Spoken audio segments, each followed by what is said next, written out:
Bonjour les amis. Alors voilà quelques jours pour la nouvelle année et je voudrais vous souhaiter une bonne nouvelle année avec de bonnes nouvelles cette année. Je pense que le plus important, c'est qu'on reste connecté à la lumière du Créateur, que n'importe qu'est-ce qu'il arrive et qu'est-ce qui se passe dans la vie, qu'on arrivera vraiment à être dirigé par la lumière, guidé par la lumière et avoir tout le temps cette joie de faire le travail de la lumière, de travailler avec la lumière.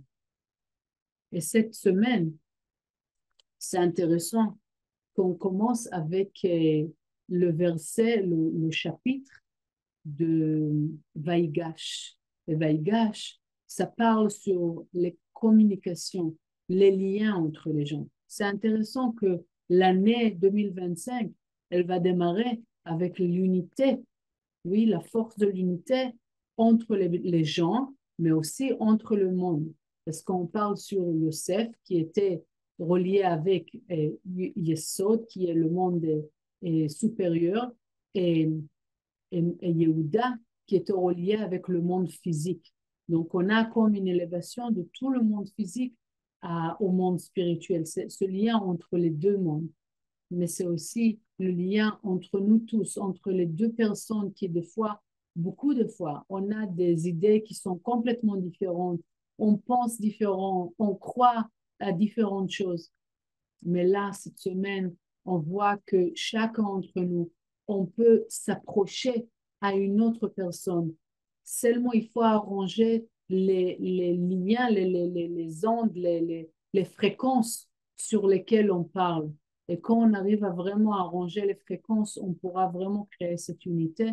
Et encore une fois, c'est intéressant que l'année prochaine, 2025, vraiment, elle va avoir cette bénédiction, cette protection de la communication, avoir la force de vraiment créer une unité entre les gens, bien sûr, entre le monde et, et le monde physique avec le monde supérieur.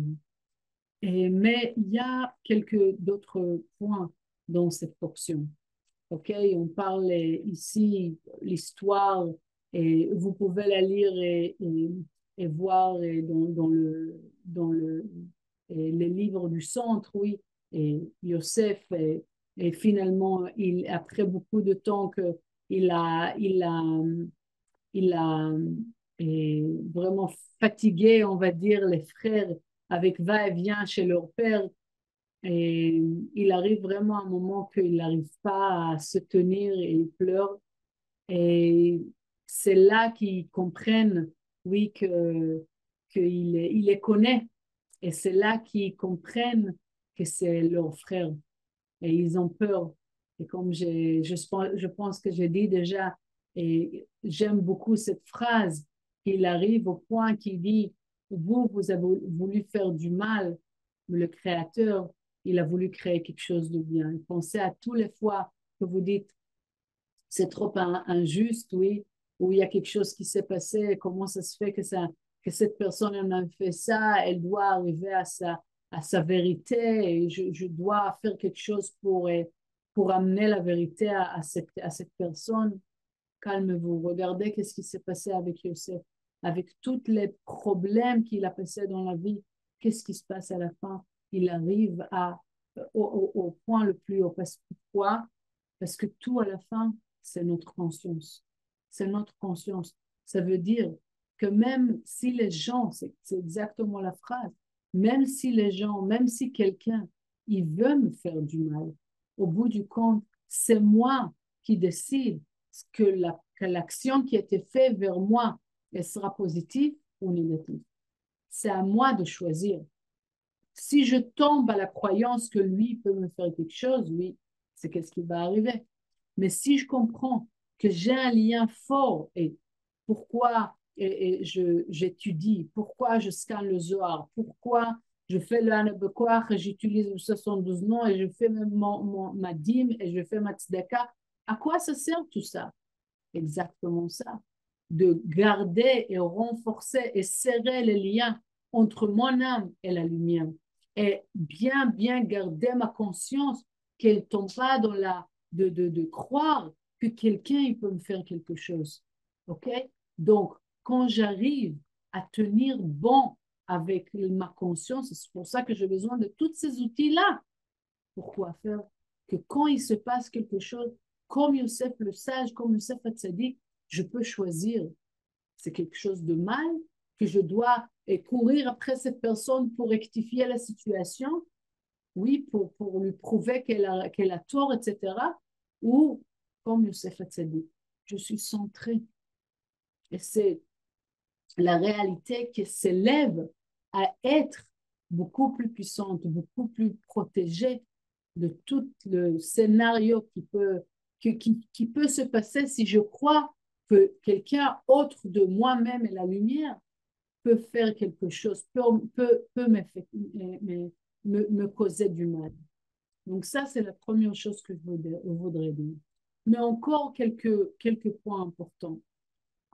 Vous savez, quand on fait quelque chose, des fois du mal, ou on a oublié quelque chose, on ne s'est pas conduit vraiment avec du respect, ou on a agi, oui, on se dit vraiment comment ça se fait que je suis tombée encore une fois à cette réaction. Beaucoup de fois, on se sent mal, on s'accuse, on a des sentiments guilt, oui, euh, de s'accuser soi-même, oui, qu'on a fait quelque chose de mal. Et on tourne autour de ça, on reste pourquoi on a fait, et on n'arrête pas de garder ce sentiment qui est mal. Ok, si je fais une action, je vais une pensée, ou de quoi que ce soit. Mais Michael Berg, encore une fois, je vous suggère, surtout maintenant pendant les vacances, de vraiment essayer, rentrer dans Kabbalah.com, essayer d'écouter Michael Berg. Beaucoup de fois, il y a des sous-titres, ou au moins le Rav ou Keren, il y a beaucoup de fois des sous-titres en français, ok? Et s'il y a quoi que ce soit, ou avec des amis, ou avec quelqu'un qui peut vous aider avec l'anglais, aujourd'hui, il y a tellement de moyens. Oui, essayez de comprendre. Faites l'effort de comprendre. Et des fois, il y a des sous-titres en anglais. Rien que vous lisez l'anglais, ça aide.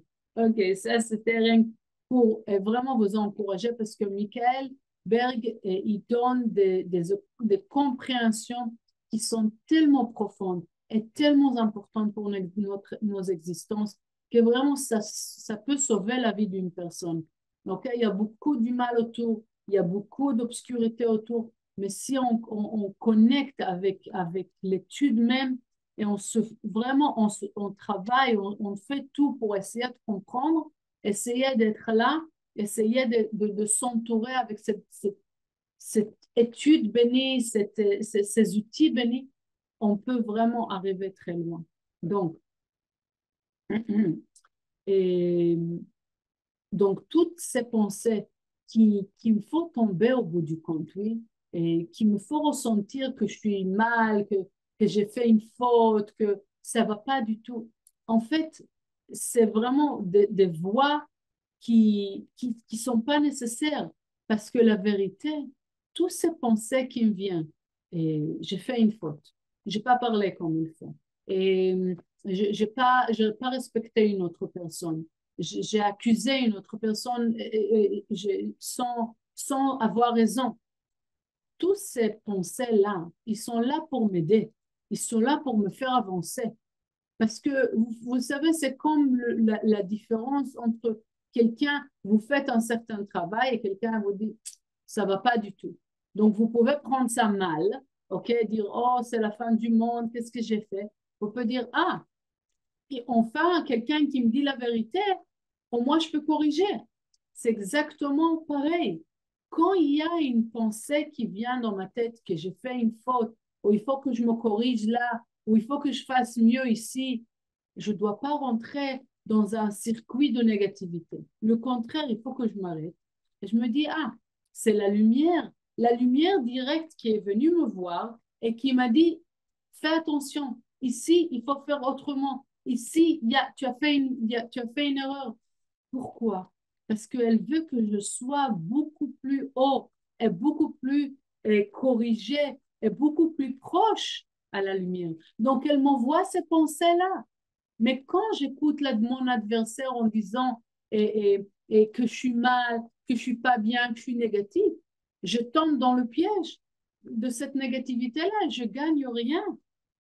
Donc, la prochaine fois que vous avez une pensée qui, qui est, qui est que j'ai fait quelque chose, j'ai fait une erreur, j'ai fait quelque chose de mal, j'ai agi d'une manière, je pensais d'une manière pas bonne, arrêtez et pensez à ça. Waouh, la lumière, elle est venue me voir, elle m'a envoyé cette pensée pour que je devienne mieux. Ok, je m'arrête et je regarde comment je peux corriger, comment je peux faire mieux.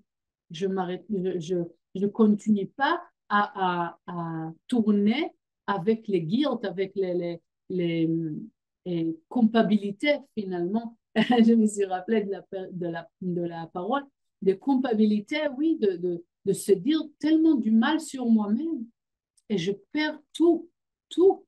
Ok, même la lumière qui veut rentrer, qui veut me faire avancer avec ces idées qu'elle m'envoie. Mais non, pour pouvoir vraiment garder ça, et il faudra qu'on comprenne quelque chose. Qu'est-ce qui me sépare? Qu'est-ce qui me sépare de la lumière? C'est, c'est les cinq sens, en fait. C'est les cinq sens qui me disent, mais regarde, tu vois, tu dois croire à qu'est-ce que tu vois, qu'est-ce que tu as entendu. Mais qu'est-ce qui se passe beaucoup de fois quand on entend et on voit rien qu'une petite partie de toute l'histoire. Et de là, on fait tout un film autour d'une parole ou une petite chose qu'on a vue.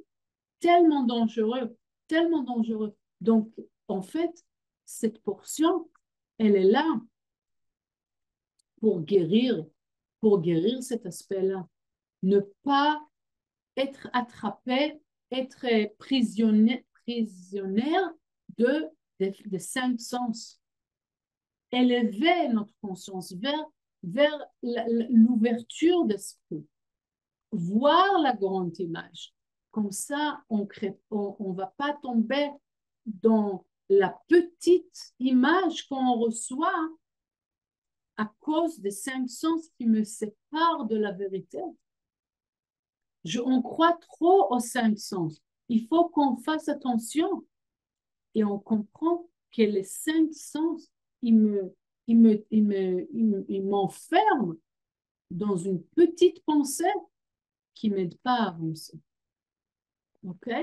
Donc, pour qu'on puisse vraiment avancer, il faut, il faut qu'on se dise, il faut qu'on se dise, il faut qu'on se rappelle à chaque fois que ces pensées-là qui me viennent dans la tête, ils sont envoyés du Créateur. Chaque situation qui vient, même pour me brusquer, tout ça est là pour m'aider à grandir. Parce que ça vient de la lumière, parce que ça vient d'un endroit tellement pur et fort et infini, que c'est là pour m'aider à grandir. Il faut que je me rappelle de ça le plus de fois que je peux. Si c'est une fois, si c'est 10 fois, si c'est 1000 fois par jour, ça vient du Créateur. Cette pensée vient du Créateur. Cette situation, elle est venue du Créateur et ça vient pour m'aider à vivre une réalité qui est beaucoup plus puissante et une conscience beaucoup plus puissante de ce que je suis aujourd'hui. Maintenant, pour finir, l'outil principal, comme toujours, le Zohar, il est là pour vraiment agrandir notre conscience, élargir notre conscience, être au-delà de ces cinq sens, pour qu'on puisse le faire. Comme la lumière, elle est vraiment à l'intérieur de nous. On veut rallumer les lettres qu'il y a dans le Zohar. Et je veux lire un paragraphe qui est relié avec cette conscience. Paragraphe 22 dans la portion Vaïgash.